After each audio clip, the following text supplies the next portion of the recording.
백년지혜에 오신 여러분 환영합니다. 100세 시대를 사는 사람들의 가장 큰 고민 중 하나는 노후 걱정입니다. 건강 상태, 경제적인 문제 등 여러 준비를 해놓지 못한 것에 걱정하게 되죠. 하지만 이미 노후에 접어든 우리에게 노후는 하루하루의 일상입니다. 노후에 접어든 지금은 이제 그 걱정을 내려놓고 지금 이 순간을 온전히 만끽하는 것이 더 중요한 시기입니다. 잃어버린 것들에 대한 미련을 버리고 현재 내게 있는 것에 집중해 보세요. 그리고 그 모든 것에 감사하는 마음을 가져보세요. 오늘 영상에서는 과거의 후회와 미래의 불안을 잠시 내려놓고 지금 이 순간을 살아가는 법에 대해 이야기해 보려 합니다. 저와 함께 현재의 소중함을 발견하고 그 안에서 행복을 찾아보는 시간을 가져보도록 하겠습니다. 백년지혜 지금부터 시작합니다.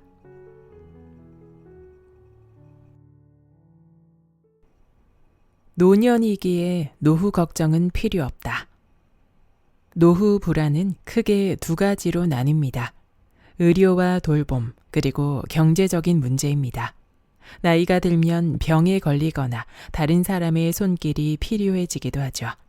그럴 때 어떻게 생활하게 될지, 과연 누가 자신을 돌봐줄지 같은 문제들이 우리를 불안하게 합니다. 다양한 연령대의 사람들에게 이야기를 들어보니 나이 듦을 실감하기 시작하는 40대와 50대부터 불안감이 점차 강해진다고 합니다.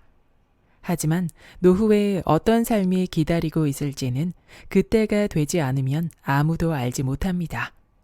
건강한 몸을 만들며 질병과 돌봄의 가능성을 낮출 수는 있지만 아무리 조심하고 주의를 기울여도 병에 걸리거나 다른 사람의 도움이 필요해지는 경우는 얼마든지 있을 수 있습니다. 경제적인 문제도 마찬가지입니다.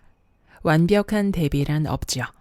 아무리 돈을 많이 모아 놓으려고 노력해도 인생에서 큰 사고나 사건을 만나거나 자식에게 무슨 일이라도 생기면 그때까지 마련한 자금이 한순간에 사라질 수 있습니다. 그래서 끝없이 불안한 것이죠. 하지만 막상 노후라 부르는 나이가 되고 보면 더 이상 앞으로의 노후 따위는 생각할 필요가 없어집니다. 바로 지금 노후를 살아가고 있는 셈이니까요. 지금의 건강 상태, 지금 가진 자산, 지금 곁에 있는 사람에게 그저 감사하며 살아가는 매일이 존재할 뿐입니다. 제 나이 올해로 75세. 언제 무슨 일이 일어나도 이상하지 않다는 각오만은 늘 가슴 한편에 가지고 있습니다. 이 나이까지 건강하게 살아왔으니 그걸로 충분하다고 여기는 마음가짐이죠. 이미 노년이 되었으니 이제 노후에 대한 걱정 따위는 있고 지금 이 순간을 마음껏 즐겨봅시다. 그보다 더 큰 것을 바란다면 욕심쟁이가 아닐까요? 지금 내게 없는 것, 잃어버린 것은 놓아버린다. 저는 S라는 친구로부터 이따금 메일을 받곤 합니다. 그는 51세에 조기 발병 알츠하이머 진단을 받았습니다. 67세가 된 지금도 돌봄 서비스의 힘을 빌려 홀로 생활하고 있죠. 때로는 치매를 앓는 당사자로서 강연을 열기도 합니다. 얼마 전에 받은 나의 기쁨이라는 제목의 메일에는 본인이 기쁜 이유 8가지가 조목조목 적혀 있었습니다. 1. 누군가의 제약 없이 자유롭게 생활할 수 있다. 2. 치매와 당뇨병 이외에는 다른 병 없이 지극히 건강하다. 보통 치매와 당뇨병을 앓으면 병이 있다며 지글지글 속을 끓이는 경우가 많지만 S는 사뭇 긍정적입니다. 자신에게 없는 것, 자신이 잃어버린 것이 아니라 지금 나에게 있는 것에 초점을 맞추기 때문입니다. 그러면 자존감이 훌쩍 높아집니다. 3. 밥이 맛있게 느껴진다. 4. 살아있음에 감사할 수 있다. 밥이 맛있다든지 가고 싶었던 곳에 갈 수 있었다든지 사소한 일 하나하나도 당연하게 여기지 않고 작은 기쁨에 감사하는 것이 얼마나 중요한지 S를 통해 배웠습니다. 5. 많은 사람이 나를 지켜봐준다. 6. 메일로 마음을 주고받는 친구가 많다. 제가 바로 S와 메일을 주고받는 친구 중 한 명입니다. 가끔은 너무너무 외롭다는 메일이 오기도 하죠. 그는 홀로 생활하지만 많은 사람의 관심과 보살핌을 받고 있습니다. 미술관에 가기를 좋아해서 이따금 그처럼 미술관을 좋아하는 친구가 전시를 관람하러 데려가 주기도 하고요. 다른 사람에게 신세지고 싶지 않다고 말하는 사람도 있지만 그는 적극적으로 다른 사람과 인연을 만들고 필요할 때는 도움도 받습니다. 7. 나에게는 무한한 가능성이 있다. 8. 밝은 미래가 기다리고 있다는 생각이 든다. 때때로 목욕물을 받다가 잊어버려서 물이 잔뜩 넘치거나 집에 가는 길을 깜빡하기도 하지만 치매를 앓는 자신이 과연 어디까지 할 수 있을지 매일매일 도전하는 일상이라고 합니다.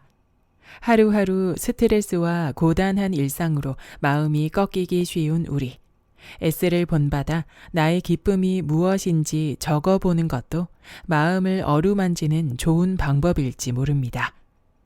치매 때문에 많은 사실을 잊어버리더라도 지금 내게 있는 행복을 느낄 수 있다면 다른 것들은 모두 잊어도 괜찮지 않을까요? 행복의 모습은 각양각색. 지금 당신이 행복하다고 느낄 수만 있다면 다른 것들은 모두 잊어도 괜찮습니다.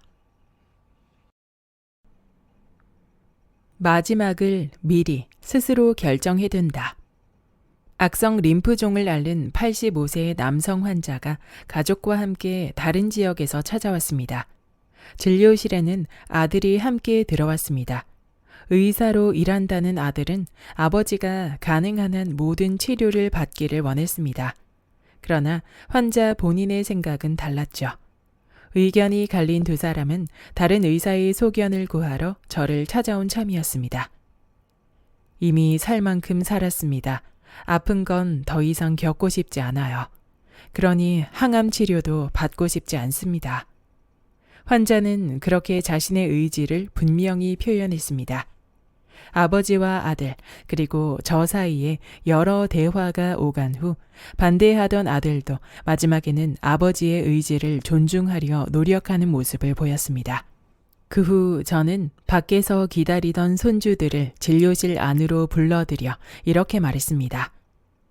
지금 할아버지께서 수술과 항암 치료를 받지 않기로 결정하셨습니다. 환자 본인의 마음을 존중해 드립시다. 그러자 환자는 기쁜 듯한 안도한 듯한 표정으로 감사합니다 하며 제 손을 꼭 잡았습니다. 인생에서 후회를 남기지 않으려면 스스로 결정하는 것이 중요합니다. 의료 분야에서는 특히 충분한 설명에 근거한 선택을 중요하게 여기죠. 어떤 병이든 치료 방법은 한 가지가 아닙니다. 그러므로 자신의 생활 환경과 가치관을 바탕으로 선택하는 것이 중요하죠. 그 중에는 이 남성 환자처럼 치료를 하지 않는다는 선택도 있습니다. 3개월 정도 시간이 흐른 뒤 환자의 아들에게서 편지가 왔습니다.